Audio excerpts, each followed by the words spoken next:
ठीक है।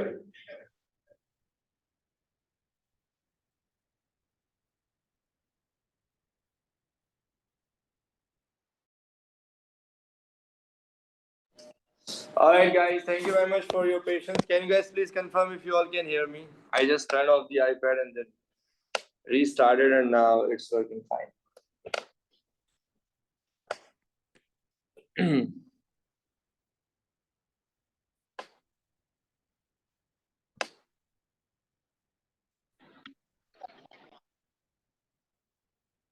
तो मेरे ख्याल से जितना मुझे याद पड़ा, आई डोंट एक्जेक्टली रिमेम्बर, हमने इक्वेशन ऑफ मोशन स्टार्ट कर दिया, इसकी डेरिवेशन कर ली थी और इसके क्वेश्चंस कर रहे थे, सारे कर लिए थे, जो एमसीक्यू वगैरह थे मैक्सिमम क्वेश्चंस कर लिए थे, ज्यादातर कर लिए थे। अच्छा, ग्राफ भी स्टार्ट कर दिया था हमने। Oh good. डिस्प्लेसमेंट वाले ग्राफ्स कर लिए थे हमने। सांस तो ले लो आसिम भाई, ये आ गए। डिस्प्लेसमेंट के ग्राफ्स कर लिए थे सारे हमने। वेलोसिटी स्टार्ट कर दिया था, वेलोसिटी वाले आज करते हैं, इतनी प्रॉब्लम नहीं होगी। चलो भाई, ये हमारा वेलोसिटी टाइम का ग्राफ, ठीक है।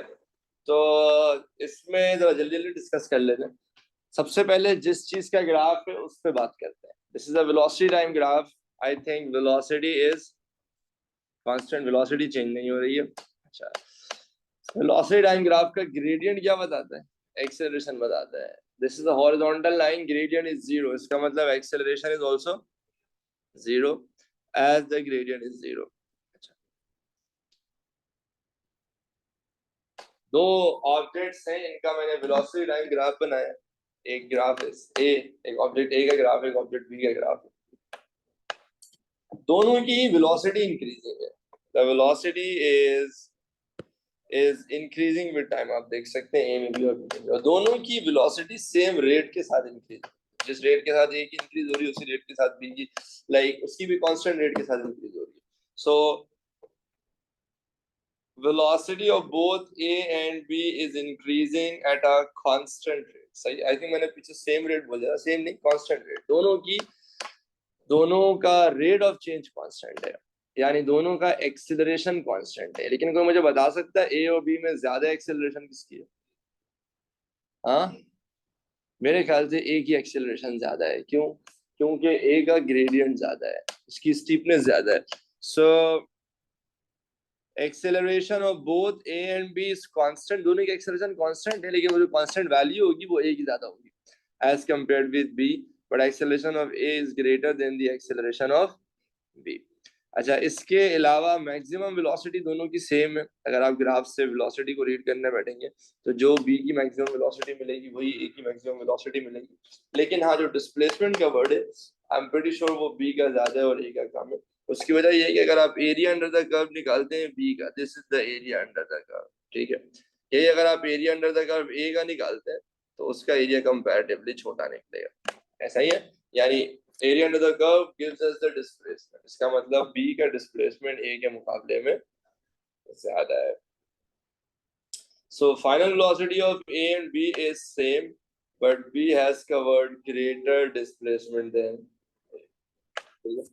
Are you all good till now? Can you all please confirm so I can move on to the next graph?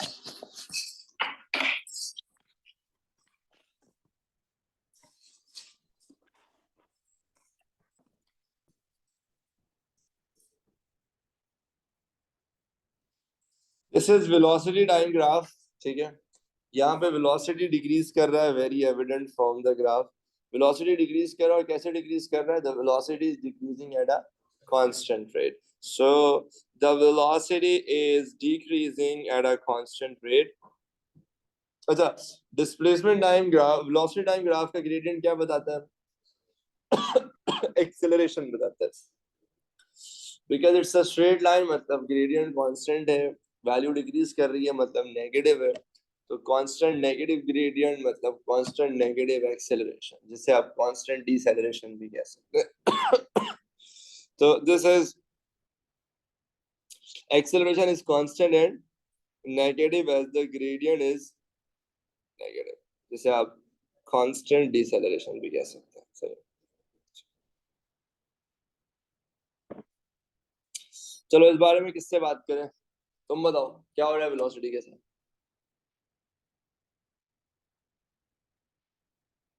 Velocity decrease हो रही है. वेलोसिटी वेलोसिटी इंक्रीज हो रही है. बड़ी वेलोसिटी बढ़ रही है. ग्रेडियंट डिक्रीज कर रहा है, यानी एक्सेलरेशन कम हो रही है. समझ रहे हो आप मेरी बात? Velocity is increasing. मैं बोल रहा हूँ ना, यहाँ पे वेलोसिटी की जगह मुस्तकीम भी लिखा हुआ होता तो मुस्तकीम इज इंक्रीजिंग, क्योंकि इसका ग्राफ है नजर आ रहा है, इसकी वैल्यू बढ़ रही है. हाँ, स्टीपनेस कम हो रही है, यानी जिस रेट से वेलोसिटी बढ़ रही है वो रेट कम हो रहा है, यानी एक्सेलरेशन कम हो रहा है. Acceleration is decreasing. ठीक है. अब ये बड़ी इंटरेस्टिंग एग्जांपल है कि वेलोसिटी तो बढ़ रही है लेकिन एक्सेलरेशन क्या हो रही है? कम हो रही है. इसको थोड़ा सा प्रैक्टिकल एग्जांपल से समझाओ, क्योंकि ये कोई इम्प्रैक्टिकल एग्जांपल नहीं है, थोड़ा सा समझना मुश्किल होता है. How is velocity increasing and the acceleration is decreasing? ऐसे ही है. चलो, लेट्स से मैं कॉलेज में पढ़ाता हूँ. उस कॉलेज में मेरी सैलरी है 500 रुपए. कितनी है? हंस रहे क्यों हो भाई? 500 रुपए वाकई. ठीक है. अच्छा, बड़ी मेहनत से मैंने पढ़ाया तो अगले साल कॉलेज वालों ने मेरी सैलरी कर दी 550 रुपए. सही है. इंक्रीमेंट आ गया भाई, अमीर हो गया मैं. सही है. उसके अगले साल उनने मेरी सैलरी कर दी 590 रुपए, 590 रुपीज. फिर मैंने एक साल और मेहनत, फिर उनने मेरी सैलरी कर दी 620, 620 रुपए. और उसके अगले साल 640 रुपए. सही है. पहले महीने पहले साल कितनी सैलरी बढ़ी भाई? 50 रुपए. क्या बात, पूरे 50 रुपए. ठीक है. उसके अगले साल कितनी बढ़ी? 40 रुपए. उसके अगले साल 30 रुपए. उसके अगले साल 20 रुपए. देखो, मैं ये नहीं कह सकता कि मेरी सैलरी बढ़ रही नहीं है. सैलरी हर साल बढ़ रही है. जिस रेट से बढ़ रही है वो रेट कम हो रहा है. पहले साल इन्होंने 50 रुपए बढ़ाया, इतने जेनरस थे. अगले साल इन्होंने सिर्फ 40 रुपए बढ़ाया. समझ लो. फिर उसके अगले साल इन्होंने कितने कर दिए? 30 कर दिए. फिर 20 कर दिया. आप समझ लो. तो इसे कहते हैं increasing at a decreasing rate. कि भाई आपकी गाड़ी में एक एक्सेलरेटर है ना, जिसपे आप पाँव रखते हो तो गाड़ी की स्पीड बढ़ती है. पहले आपने एक्सेलरेटर बहुत जोर से रखा हुआ था तो गाड़ी की स्पीड बहुत तेजी से बढ़ रही थी. अब अगर आपने एक्सेलरेटर को हल्का कर दिया है ना, अब आपने पूरा नहीं दबाया हुआ, आधा दबाया हुआ है, तो वेलोसिटी अब भी बढ़ेगी, क्योंकि एक्सेलरेटर जब दबा हुआ होता है तो वेलोसिटी बढ़ती है. लेकिन जिस रेट से बढ़ रही है वो रेट कम हो जाएगा. यानी अगर फॉर एग्जांपल पहले आपने जोर से एक्सीलेटर दबाया हुआ था, तो पहले अगर एक सेकंड में वेलोसिटी 10 बढ़ रही थी, तो शायद अगले सेकंड में वेलोसिटी 5 बढ़ेगी, उसके अगले सेकंड में 4 बढ़ेगी. आप समझ लो. तो इसे कहते हैं. बट इसका मतलब ये नहीं कि वेलोसिटी बढ़ेगी नहीं. Velocity is increasing but at a decreasing rate. ये होता है वेलोसिटी का बढ़ना, लेकिन एक्सेलरेशन का कम होना. बाकी यार किसी को मेरी सैलरी के बारे में बताना नहीं, वरना लोग पीछे पड़ जाते हैं. लोगों को पता लग जाए ना इतनी ज्यादा सैलरी. हाँ, नहीं नहीं, 2-3 जीरो लगाने की जरूरत नहीं, इतनी है भाई. क्या हो गया? ठीक है. अच्छा भाई, आगे समझ आ रही है भाई आप लोगों को?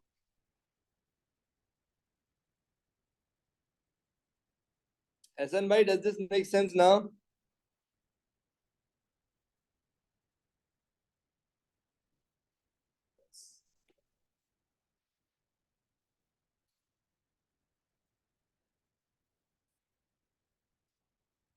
ठीक है भाई. अब बताओ वेलोसिटी के साथ क्या हो रहा है? वेलोसिटी बढ़ रही है और एक्सेलरेशन वो भी बढ़ रही है, क्योंकि इसे कहते हैं increasing at an increasing rate. के वेलोसिटी भी बढ़ रही है और क्योंकि ग्रेडियंट बढ़ रहा है तो एक्सेलरेशन भी बढ़ रही है. तो वेलोसिटी तो बढ़ रही है, उसमें कोई दिमाग लगाने की जरूरत नहीं है. वो तो नजर आ रहा है कि भाई ये वेलोसिटी का ग्राफ है, वेलोसिटी की वैल्यू ऊपर जा रही है.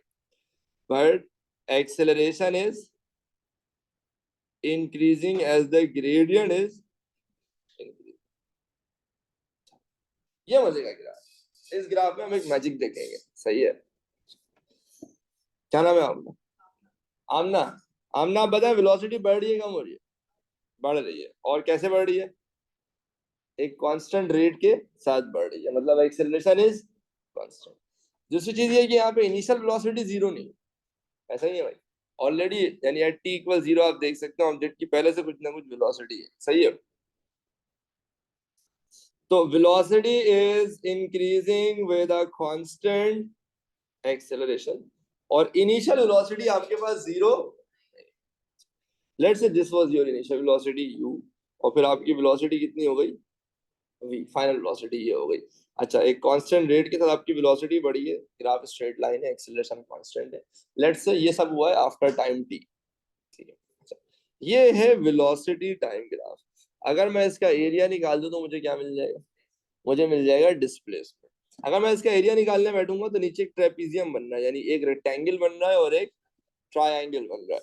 इस रेक्टेंगल का अगर मैं एरिया निकालना चाहूं तो this is going to be u, this is t। तो इस ट्रायंगल का एरिया हो जाएगा ut, length into breadth.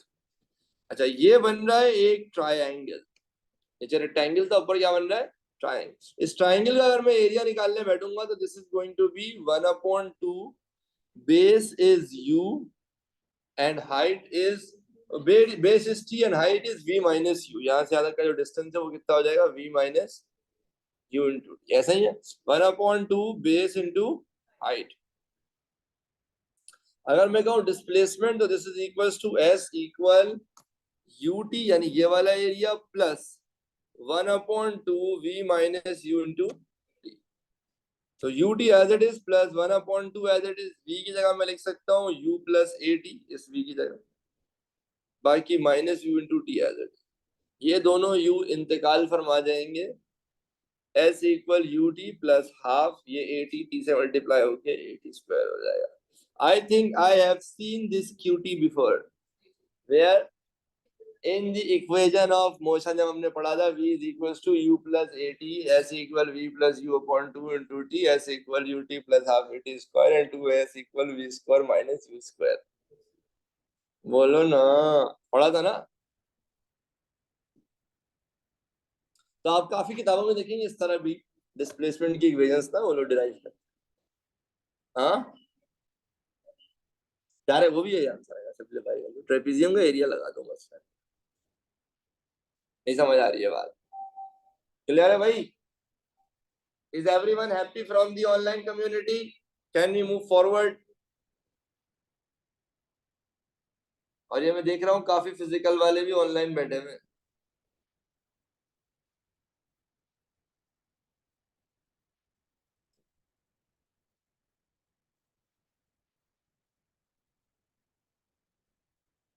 Please repeat, अरे है, किसी ने बोल दिया, इतनी खुशी होती है कोई बोल दे प्लीज रिपीट। देखिए शहबाज, दोबारा बताता हूँ, this is velocity time graph, okay. इसका जो एरिया अंडर द कर्व होगा वो क्या बताएगा हमें, वो हमें डिस्प्लेसमेंट बताएगा। ये बात याद है आपको शहबाज? जल्दी से बेटा यस या नो में जवाब दें, ठीक है। अच्छा, अब मुझे ये पूरे का एरिया निकालना है ना, दिस इज द ट्रेपीजियम। तो मैंने आसानी के लिए क्या किया कि मैंने एक रेक्टेंगल बनाया और एक ट्रायंगल बनाया। रेक्टेंगल का एरिया क्या होता है, लेंथ इनटू ब्रेथ। तो आपकी ये लेंथ क्या है u और ब्रेथ क्या है t, तो इस पूरे का जो एरिया हो गया इस रेक्टेंगल का वो हो गया ut। क्या ये बात समझ में आती है, u इंटू टी। फिर आया मेरे पास ये ट्रायंगल, ट्रायंगल का एरिया होता है 1/2 बेस इंटू हाइट। तो 1/2 आपकी जो बेस है वो है t, और जो आपकी हाइट है, यानी अगर टोटल है v और यहां से यहाँ तक का डिस्टेंस है u, तो ये हो जाएगा v माइनस u, ठीक है। तो ट्राइंगल का फॉर्मूला बन गया 1/2 base into height, v minus you into T. ये समझ आता है बेटा? अब अगर मैं इन दोनों एरिया को ऐड कर दूं तो मुझे मिल जाएगा टोटल डिस्प्लेसमेंट। तो पहले मैंने लिखा ut, फिर मैंने लिखा 1/2 v माइनस यू। फिर याद करो फर्स्ट इक्वेशन ऑफ मोशन हमने पढ़ा था v is equals to u plus A T, याद आ रहा है?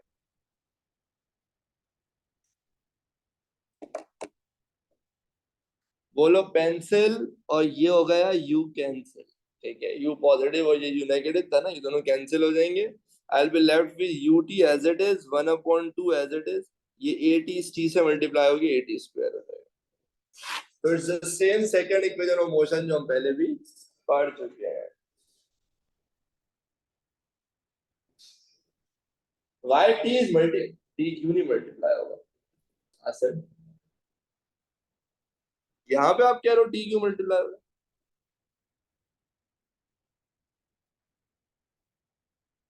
बेस इंटू हाइट होगा ना, base is T, height is v minus u। समझ आई बात?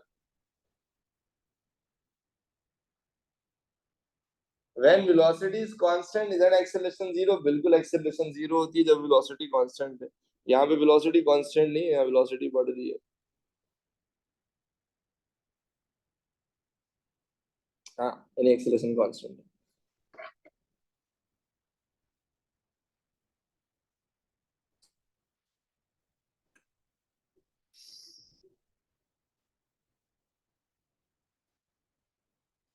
बेटा ये v बराबर होता है ना u प्लस ए टी के, फर्स्ट इक्वेशन ऑफ मोशन पढ़ा है ना।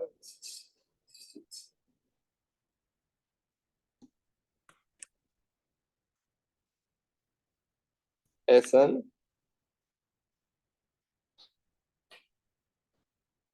v is equal to u plus A T, तो ये प्लस u और ये ऑलरेडी जो माइनस u प्रेजेंट है कैंसिल हो जाएंगे ना।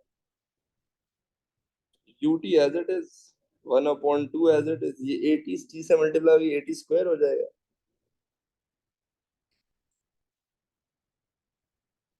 ओके भाई, ठीक है भाई, ठीक। चलो भाई, इस पे किससे बात करूं? चले चैट पे जल्दी से बताएं आप लोग, कमेंट करें वेलोसिटी के बारे में और एक्सेलरेशन के बारे में, जल्दी जल्दी।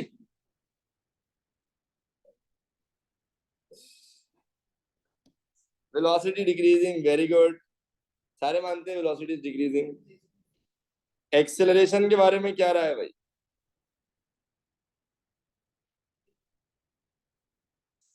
एक्सेलरेशन का मैग्नीट्यूड डिक्रीज कर रहा है, मोर स्टीप से लेस स्टीप हो रहा है, लेकिन नेगेटिव में।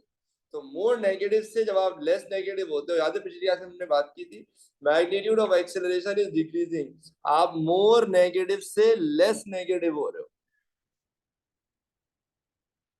तो एक्सेलरेशन वैसे तो इंक्रीज हो रहा है, क्योंकि मोर नेगेटिव से लेस नेगेटिव होने का मतलब आपकी वैल्यू क्या हो रही है?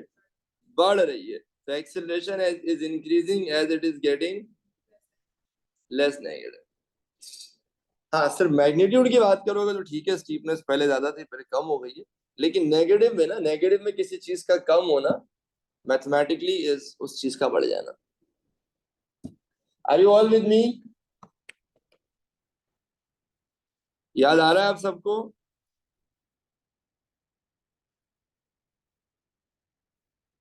शहवार, माहिन,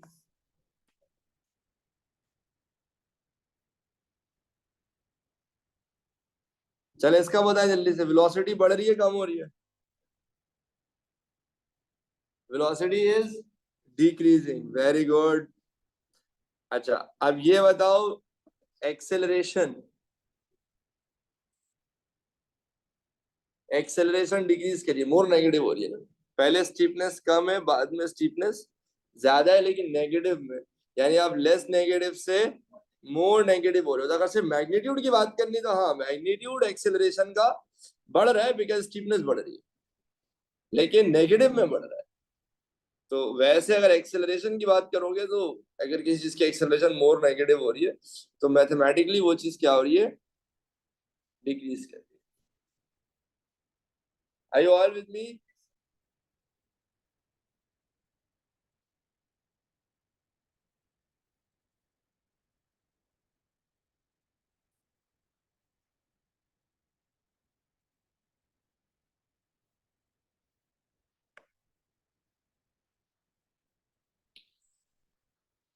अच्छा भाई, अब जरा ओ लेवल्स का ब्यूटीफुल टाइम्स याद करते हैं, ठीक है? याद करो, ओ लेवल में ऐसे वेलोसिटी टाइम के ग्राफ्स आते थे, ऐसे क्यूट से छोटे छोटे प्यारे प्यारे ग्राफ्स, जिसमें ऐसे लाइन सीधी सीधी जाती थी एंड धूम खत्म। सही है? तो इस ग्राफ का ना मैं एनालिसिस कर रहा हूँ, बस आप चुप से सुनना, जहां फंसना वहां पे मुझे बता, ठीक है? मैं डिफरेंट सेक्शंस में इसको तोड़ रहा हूँ. For example the first portion is from t equals 0 to t equals 3 seconds. So I can see that from t equals 0 to t equals 3 seconds, the velocity has increased. And I can even tell you the value that velocity has increased from 0 to 10 meters per second. ऐसा ही है भाई, velocity 0 से बढ़ते बढ़ते कितनी हो गई? 10 meters per second. अच्छा, graph is a straight line. Straight line का मतलब एक्सेलरेशन कांस्टेंट होती है. मैं उस कांस्टेंट एक्सेलरेशन की वैल्यू भी बता सकता हूँ आपको, क्योंकि मेरे पास प्रॉपर ग्रिड में वैल्यूज दी हुई है ना. मुझे क्या करना पड़ेगा? मुझे सिंपली इसका ग्रेडियंट निकालना पड़ेगा. ऐसे एक्सेलरेशन इज कांस्टेंट. आप y2 minus y1 over x2 minus x1 से भी निकाल सकते हो, बट मुझे बहुत आसान लगता है राइज ओवर रन. राइज है 10 का, रन है 3 का, so this gets 10 over 3. the acceleration is 3.33 meters per second square. ऐसा ही है. तो ये वेलोसिटी टाइम ग्राफ से पहले मैंने वेलोसिटी पे बात कर ली, फिर मैंने एक्सेलरेशन निकाल लिया बाय फाइंडिंग द ग्रेडियंट. और अब अगर मैं इसी ग्राफ का एरिया अंडर द कर्व निकाल दूं, तो दिस इज अ ट्रायंगल. इस ट्रायंगल का एरिया हो जाएगा 1/2 बेस इनटू हाइट. तो मेरी बेस कितनी है? 3, और हाइट कितनी है? 10. What I get is 15 meters.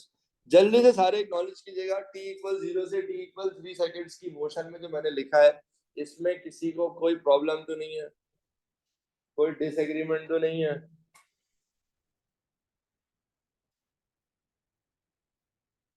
ठीक है, तो सिट बैठा हुआ ही हो भाई. ओके, आगे बात करते हैं. शहवार, आपको समझ आ रहा है बेटा ये? Yes, very good.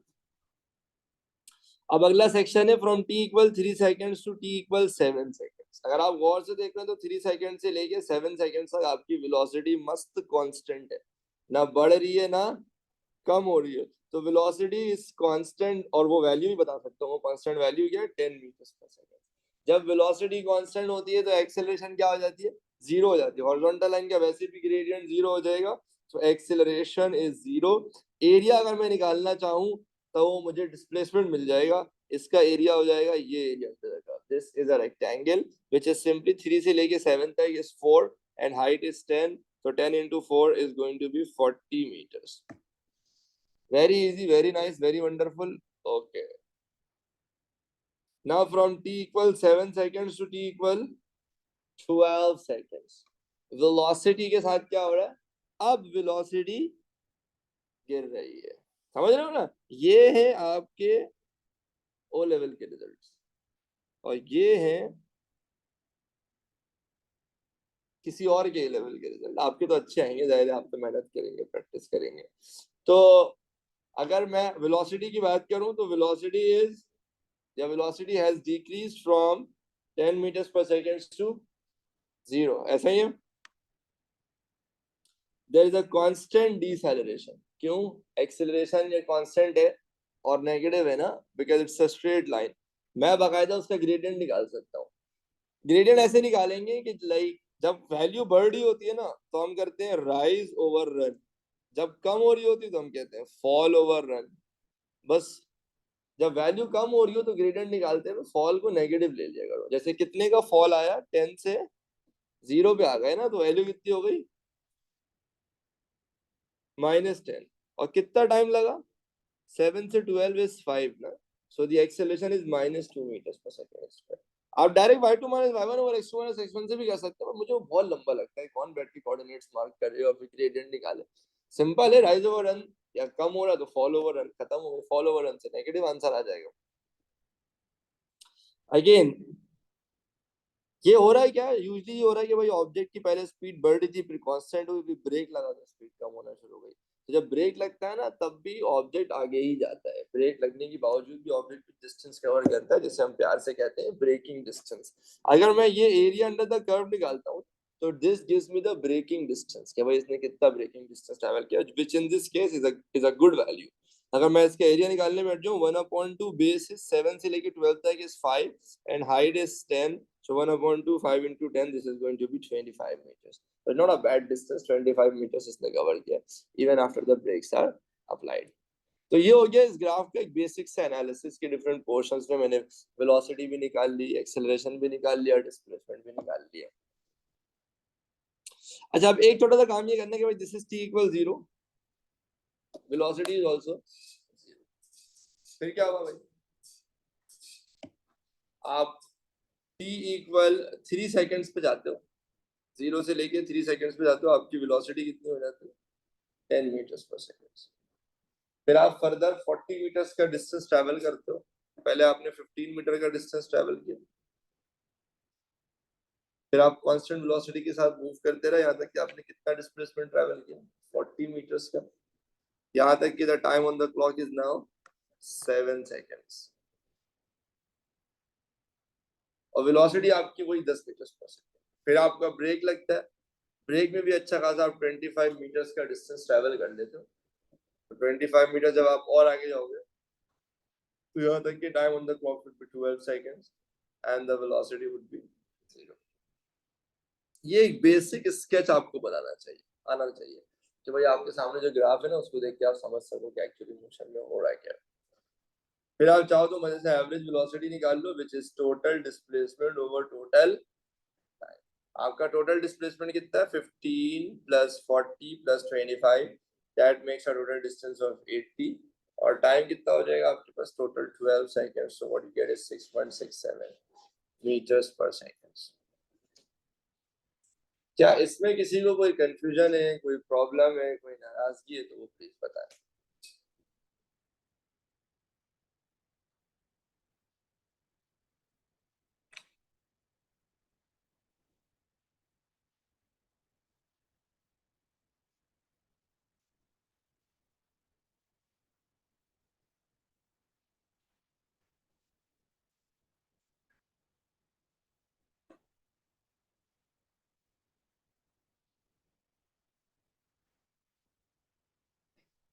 Are you all good till now?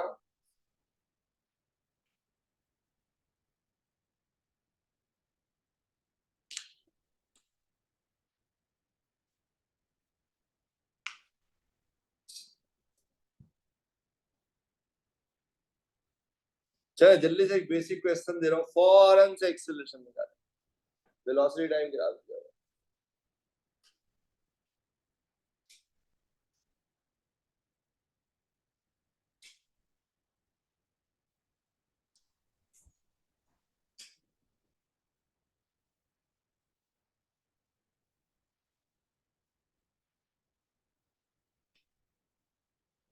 जल्दी भाई।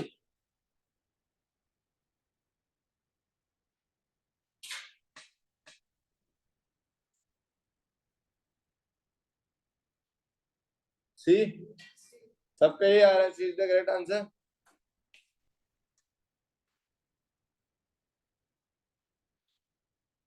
हाँ भाई, सबका आंसर आ रहा है सी। सिर्फ एक ही बच्चा है, एक ही स्टूडेंट है जो इस वक्त जाग रही है और उसका नाम है दिया, जिसने करेक्ट आंसर दिया वो है डी।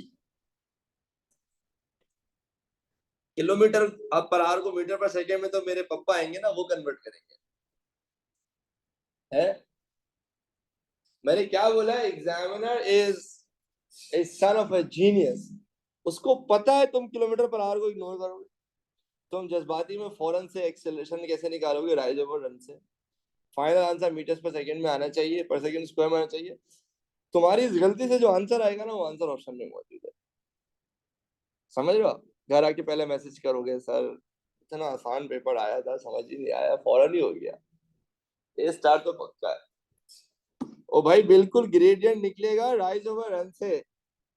राइज 105 का है, but this is kilometre per hour, इसको पहले मीटर पर सेकंड में कन्वर्ट तो करो। पहले 1000 से मल्टीप्लाई करो, 3600 से डिवाइड करो, ताकि किलोमीटर पर आवर से किस में जाए, मीटर्स पर सेकंड में जाए। शाबाश। हाँ, टाइम सेकंड्स में ही उसको छेड़ने की जरूरत नहीं है। ये है आपका राइज, ये आपका रन। आंसर इज माशाल्लाह 7.3 metres per second square. D is the correct option. बोलो ना, वेल प्लेड।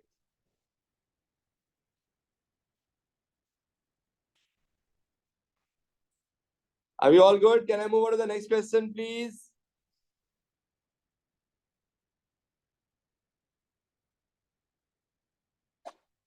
कॉलेज में 40 के बच्चे होते हैं ना, 40 के 40 आंसर जो है ना वो सी बता। मैं ये सोचता हूँ उस एग्जाम में क्या हुआ होगा, सबने यही करा होगा।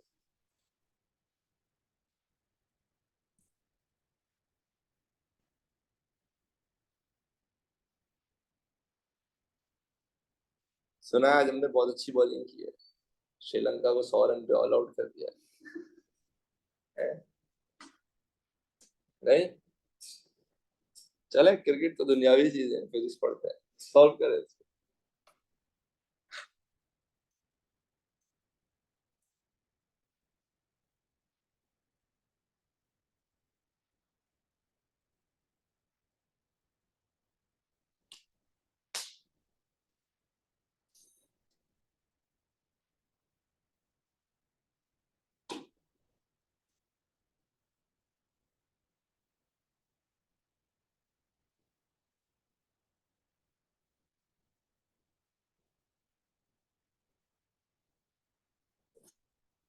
हाँ भाई, सबका डी आ रहा है। अच्छा, इनका चैट हटा दो।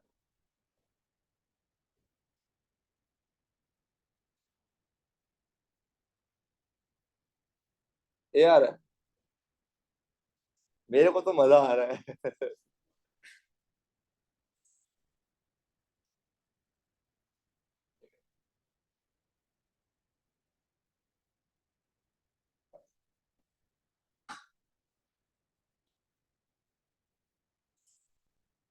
हाँ भाई, अगर कोई जज्बात में सिर्फ ट्रायंगल का एरिया निकाल रहा है तो मुझे बता। ठीक है, आपको पूरा एरिया अंडर द कर्व निकालना होगा।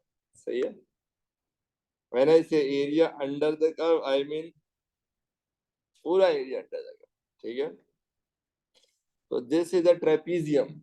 आप चाहो तो वैसे कर लो, रेक्टेंगल और ट्रायंगल का एरिया अलग अलग निकाल के ऐड कर दो, बट आप डायरेक्ट भी कर सकते हैं। This is a trapezium. Trapezium के सीन ये होता है कि सम ऑफ पैरेलल साइड्स 2 और 12 को ऐड कर दें into perpendicular distance between the two parallel sides which is 4, और 1/2 तो वैसे ही आएगा। The answer is 28 meters. सही है, यहाँ पे कोई यूनिट कन्वर्ट करने की जरूरत नहीं है, सब चीज ऑलरेडी सही यूनिट में दी हुई है। ठीक है भाई, बोलो ना। चलो ये भी कर लो।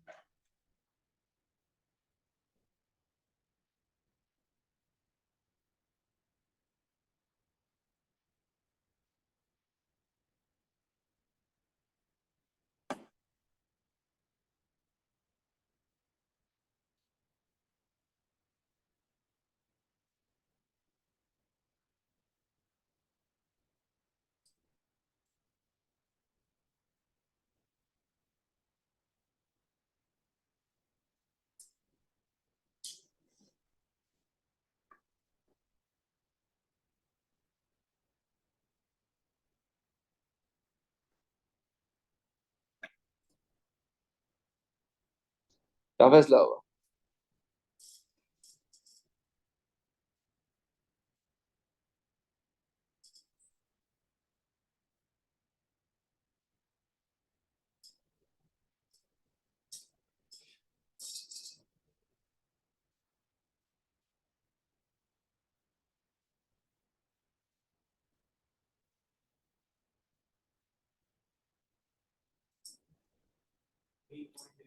हाँ भाई, बी।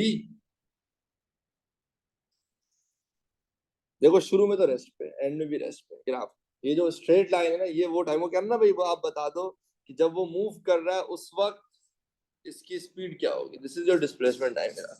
तो दिस इज द रीजन जबकि ये फाइनली मूव कर रहा है। तो आप डिस्प्लेसमेंट टाइम ग्राफ का ग्रेडियंट निकाल दें which is simply rise over run. तो कितने का राइज आ रहा है? राइज इज आप 30 से 70 पे चले गए। ठीक है, तो 40 का राइज आया, 70 माइनस 30, और रन कितना है? 50 से 100 पे गए हो आप। ठीक है ना, तो 50 का राइज है, रन है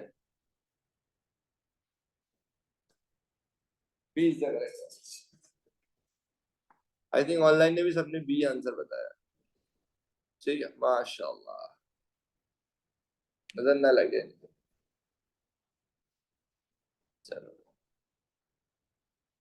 थोड़ी सी और बात है यार, ये है एक्सेलरेशन टाइम ग्राफ। कोई इस पे कमेंट करेगा प्लीज? सबसे पहले जिसका ग्राफ है उससे बात होती है। एक्सेलरेशन क्या है इस ग्राफ में? कांस्टेंट तो जीरो है, ये रेड नजर आ रही है ना, ठीक है। एक्सेलरेशन कांस्टेंट है, वो कांस्टेंट वैल्यू क्या है? जीरो, कंटिन्यूअसली जीरो एक्सेलरेशन है, ठीक है। एक्सेलरेशन तो फिजिक्स के मार्क्स हो गए, ठीक है। Acceleration is zero. अच्छा, एक्सेलरेशन जीरो का क्या मतलब होता है?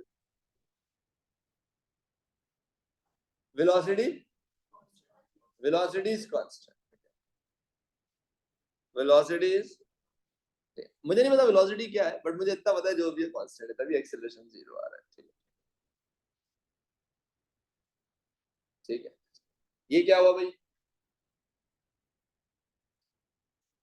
अब क्या कांस्टेंट है? अब एक्सेलरेशन कांस्टेंट, जिसका ग्राफ है उस पर बात करना सबसे आसान है। एक्सेलरेशन इज कांस्टेंट और साथ में पॉजिटिव भी है, ठीक है। अच्छा, एक्सेलरेशन कांस्टेंट है मतलब वेलोसिटी बढ़ रही है कांस्टेंट रेट के साथ, ठीक है। Velocity is increasing at a constant rate. Velocity किस रेट से चेंज हो रही है इसी को एक्सेलरेशन बोलते हैं ना। अगर वेलोसिटी कांस्टेंट है इसका मतलब velocity is increasing at a constant rate. ये है एक्सेलरेशन टाइम ग्राफ। अभी भी एक्सेलरेशन क्या है? कांस्टेंट है और नेगेटिव है। एक्सेलरेशन का कांस्टेंट और नेगेटिव होने का क्या मतलब है? कांस्टेंट डिसेलरेशन, यानी वेलोसिटी एक कांस्टेंट रेट के साथ अब क्या हो रही है? एक्सेलरेशन नेगेटिव में क्या होता है वेलोसिटी के साथ? वेलोसिटी डिक्रीज होती है। When the acceleration is positive the velocity is increasing, when the acceleration is negative the velocity is at a constant rate. ठीक है भाई, are you all with me? Acceleration जल्दी जल्दी एक्नॉलेज करें भाई, ऑनलाइन वाले सबको समझ आ रहा है?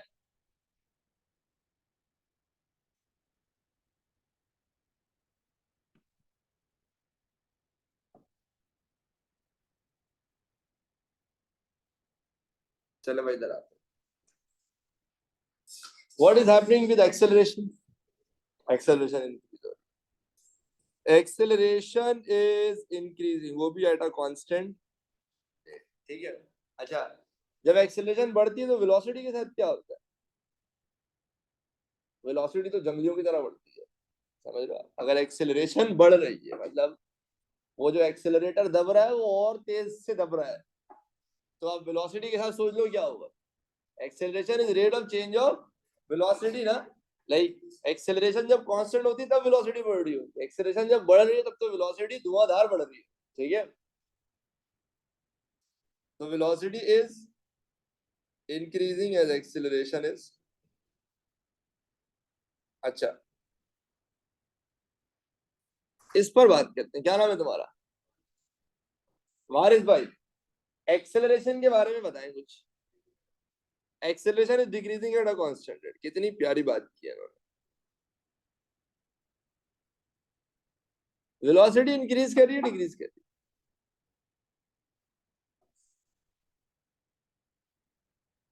जल्दी बताओ, वेलोसिटी इंक्रीज हो रही है कि डिक्रीज हो रही है? वेलोसिटी डिक्रीज हो रही है। हाँ भाई, ऑनलाइन वाले बताएं यहाँ पे जल्दी से, वेलोसिटी इंक्रीज हो रही है या डिक्रीज हो रही है? जल्दी जल्दी। इंक डिक इंक डिक्रीजिंग। हाँ भाई, और बोलो। बड़ा हो गया भाई। एक बात अच्छी तरह से समझ लें कि एक्सेलरेशन भले कम हो रही है लेकिन वेलोसिटी बढ़ रही है, क्योंकि एक्सेलरेशन पॉजिटिव है। याद रखिएगा, जब भी एक्सेलरेशन पॉजिटिव होगी तो स्पीड या वेलोसिटी क्या हो रही होती है? बढ़ रही होती है। पीछे हमने नहीं पढ़ा था इंक्रीजिंग विद, यानी velocity increasing but acceleration decreasing. ये बिल्कुल वही एग्जांपल है कि एक्सेलरेशन कम हो रही है, वेलोसिटी बहरहाल बढ़ रही है। हाँ, अगर यही कम होती है तो नेगेटिव हो जाएगी ना। जैसी एक्सेलरेशन नेगेटिव होती है तब वेलोसिटी डिक्रीज होना शुरू होती है, ठीक है। तो यहाँ पर भी still velocity is as the acceleration is positive, क्या आप सारे यहाँ तक मेरे साथ हैं? बेटा एक्सेशन पॉजिटिव है ना, ये देखो। नेगेटिव उस वक्त होती है जब आप इधर कहीं पे आते हो, समझ रहे हो? इस रीजन में कहीं पे भी वो पॉजिटिव एक्सेलरेशन। अगर एक्स एक्सिस के नीचे जाएगा तब नेगेटिव होगा एक्सेलरेशन। एहसन भाई,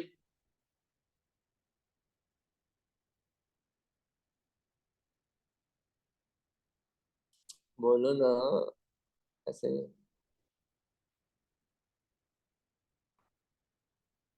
देखो, ये नेगेटिव एक्सेलरेशन, जब आप एक्स एक्सिस के नीचे जाते हो ना, तो एक्सेलरेशन आपकी नेगेटिव हो जाती है।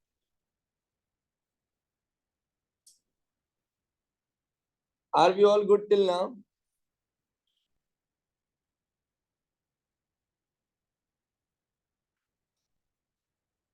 ये क्वेश्चन सॉल्व कीजिए।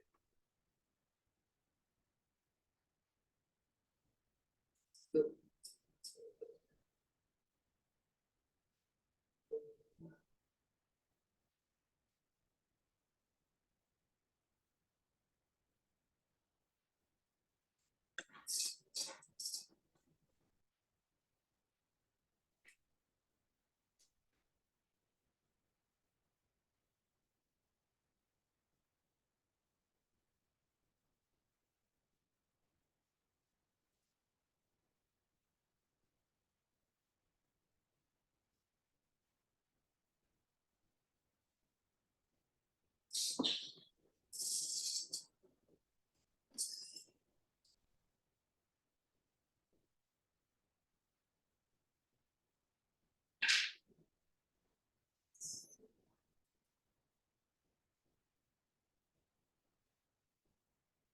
हाँ भाई, एवरेज वेलोसिटी चाहिए, मतलब total displacement over total time. जब वेलोसिटी पॉजिटिव होती है ना, डिस्प्लेसमेंट भी पॉजिटिव होता है। ये एरिया अंडर द कर्व है, तो total displacement over total time. तो पहले 3 × 10 पॉजिटिव में, फिर 6 × 5 नेगेटिव में। मेरे ख्याल से 3 × 10 30 होता है, और 6 × 5 भी 30 होता है। 30 - 30 जीरो हो जाएगा। एवरेज वेलोसिटी जीरो है। पहले 30 मीटर आगे गया, फिर 30 मीटर पीछे आया, टोटल डिस्प्लेसमेंट जीरो, तो फिर एवरेज वेलोसिटी भी जीरो हो जाएगा। ऐसा ही है। अच्छा, अगली क्लास में ना हम वेलोसिटी टाइम ग्राफ के बड़े कोई जबरदस्त एनालिसिस करेंगे, ठीक है? Calculation based analysis. वो बड़ी इंपॉर्टेंट क्लास होगी। बट उससे पहले आई वुड एडवाइस कि भाई अब तक जितना पढ़ा है ना, उसको आप लोग प्रॉपर, आपके पास नोट्स भी हैं स्क्रीनशॉट्स के फॉर्म में, उसको आप लोग कॉपी जरूर कर लेना सही से, और क्लियर रखना, क्योंकि फिर वो एनालिसिस ना आपको जल्दी समझ में आए। समझ रहे हो आप? तो शहबाज देखिए, ये जो एरिया है ना, ये पॉजिटिव डिस्प्लेसमेंट है, ये एरिया नेगेटिव डिस्प्लेसमेंट है। तो पॉजिटिव डिस्प्लेसमेंट भी 30 है, नेगेटिव डिस्प्लेसमेंट भी 30 है, मतलब जितना आगे गया उतना ही वापस आ गया। तो टोटल डिस्प्लेसमेंट जीरो हो गया ना। ये एरिया जो है ना बेटा, ये भी 30 है, और ये एरिया भी 30 है।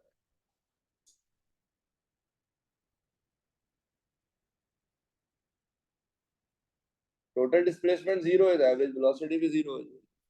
ठीक है।